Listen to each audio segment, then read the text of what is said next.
start your engine.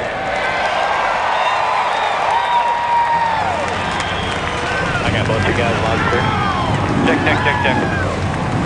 I got you. I got you on one, Mike. Good luck, boys. I got you. All right, guys. Let's have a little bit of fun today. Appreciate everybody's hard work. We'll just stay in it till the end for every point we can get, no matter what. Just like we've done the last 7 weeks.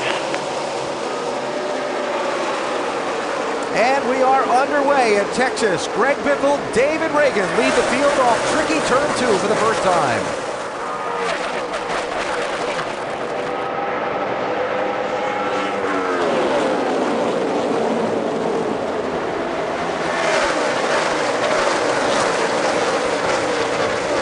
I still expect to see Harvick moving up on the way he is moving up this corner.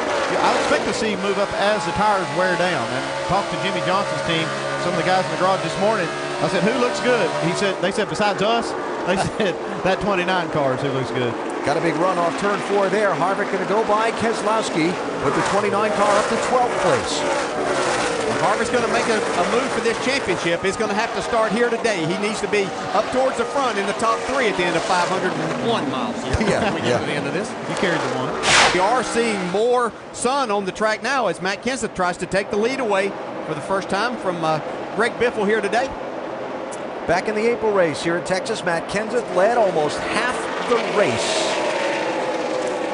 in winning in that 17 car. Now, after an accident at Martinsville last Sunday, he finds himself with a deficit in the championship, needing every point he can. And as it works in NASCAR, when you lead a lap, any lap in the race, you get 1 bonus point toward the title. Matt just collected 1. Yeah, and he knows maximum points is what he has to have here, and pretty much at least in 2 of these 3 races, I think, to have any chance, unless Carl and Tony have some big issue along the way. He really wants to find consistency and strength on this type of racetrack, the 1.5 miles. So I don't know what that was all about. Well, what's happening is that 2-car Keselowski is running that top lane both ends, and he's getting a ton of momentum off the corner. And so he had just closed up using that straightaway speed right on the back bumper of Jimmie. Now Jimmie yields it. Just heard that radio. I believe that was Brad Keselowski saying, "Tell him thank you and I'm sorry about that." Yeah, he caught him a little quicker than he anticipated. I think he was timing it to go high when he got to the corner. That's right. He was expecting Jimmie to move down to the inside of the racetrack where he'd been running a little bit sooner than what Jimmie did, and that's what created that situation. But 2 professionals, that's the way you handle situations. Remember, Stewart gave up a couple of spots on that first round of pit stops to stay out and lead a lap to collect the bonus point for the championship. And still side by side. Yeah, it's so tough to make that pass down the bottom right now. Everybody fighting for some grip, and as we've said, it makes it more difficult. It looks like Tony's going to make that happen through turns 3 and 4 here now. We'll see. Lap traffic there. That's his teammate, Ryan Newman. And Reagan going to rally back. You can see Tony really fighting the wheel. He lost some momentum off of turn 4. That allowed Reagan to get back to his outside. Well, I'll tell you what, I can tell you as miserable as Kyle must be on the on the bench, Michael McDowell isn't all that much more pleasant in the car. That car is a handful right now. He says it's a little better on entry after that last adjustment, but terribly tight through the middle and really pushing up on exit. And he's trying different lines, but he just can't find anything that works. You can hear the frustration coming through, but Dave Rogers on the radio trying to keep him calm. Kyle hasn't communicated on the radio that we've heard as of yet.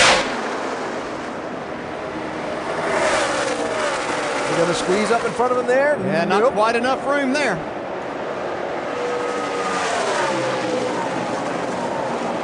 Carl Edwards lurking.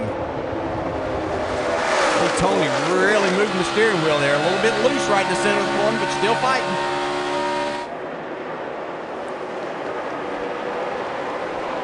That lap to Kenseth.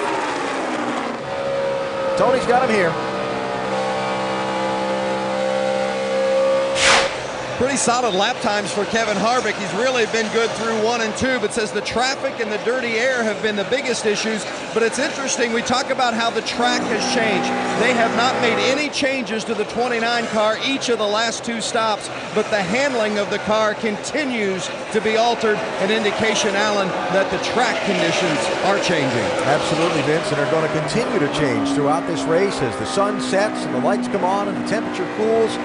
And even during the daylight part of the races, the sun shines down on this track and the rubber off these tires wears into the surface. Jeffrey Bodine. Good save. Come on, Montoya, what an idiot. Second caution of the race. We heard the snippet from the Bodine radio there, something about Juan Pablo Montoya. Looks like he may have blown the left front tire on the 36 car there. I don't know if he made contact with Montoya and caused that. Well, Montoya's got some pretty good right front damage. Oh, what car was that? That was Andy Lally in the 71. That tire casing went up underneath. Yeah, turned him right into Montoya. Well, let's see if Kasey Kahne can do anything with Tony Stewart here.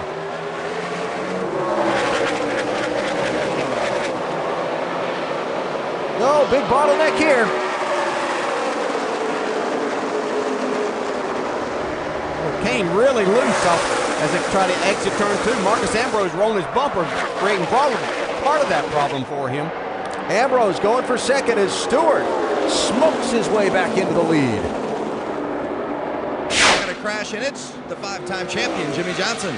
In the grass on the front stretch off of turn 4. He was running in 9th position at the time. There you go, right here, 4 tires. Didn't have to go far to his pit stall. He spun down through the grass. Just drove right over to the pit stall to get 4 new tires. Let's go, go, go, go, go, go, go. Come on. Well, he's going to get 2. Let's go, let's go, let's go, let's go. Trying to beat Tony Stewart to the line. Looks like he did. 90 laps to go, green flag. Tony Stewart chose the outside lane for this restart.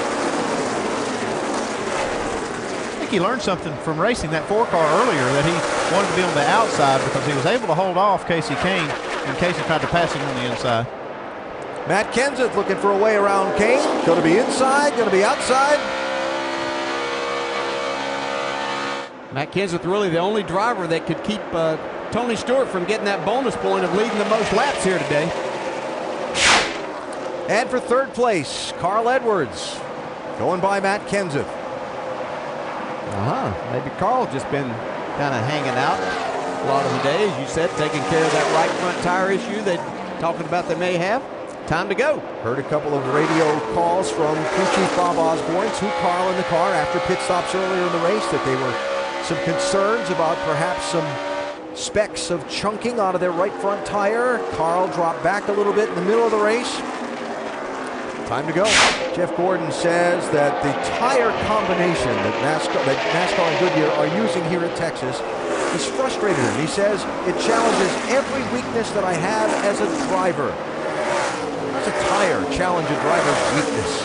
First of all, I didn't know he had any weaknesses, but a tire can do that. And I think that has to do with the hardness. He has a hard time getting a feel for what the race car is doing, and then he can tell Alan Gustafson exactly what his race car is doing and what changes he might need to make. And there are times that you just get frustrated as a driver. You feel like that you can't help. The top 2 in the championship with 3 races to go. Running 1st and 2nd here at Texas Motor Speedway. 60 miles to go. Tony Stewart and Carl Edwards going toe-to-toe on the track and toe-to-toe for the championship. Now, Jeff, 140.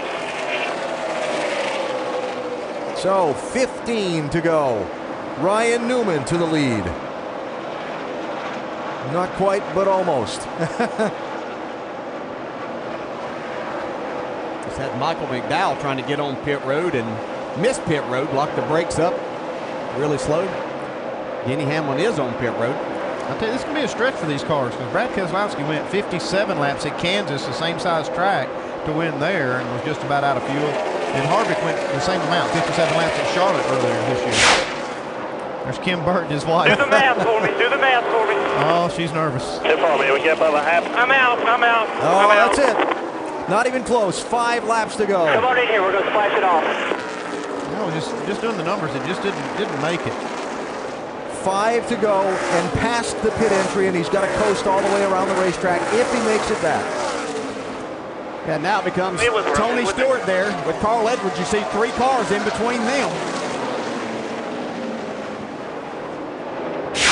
We shouldn't even make the chase. We'll just be taking up a spot. Check this out. Carl Edwards. That was a close call for Carl. Boy, it sure was, and took away any chance he probably had of trying to run Tony Stewart down. As Regan Smith there with Carl.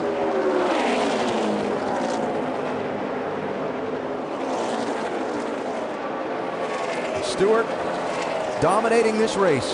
He has spent 170 of 331 laps out in front. Bring it home. Stewart started this championship with a win at Chicagoland, backed it up the next week with a win at New Hampshire, then had the terrible race at Dover where he finished 25th. Not all that impressive at Kansas, 15th, but then 8th at Charlotte, 7th at Talladega, the winner at Martinsville last week, and a dominator today. He'll gain ground, not a ton, as Carl Edwards is going to finish second. But with his 4th win in 8 tries in his bid for the championship, Tony Stewart takes the checkered flag at Texas. Carl Edwards finishes second. Great job, guys. Awesome pit stop at the end. That did it, man. That's one thing to put it out there and throw the smack down. Tony Stewart backed it up.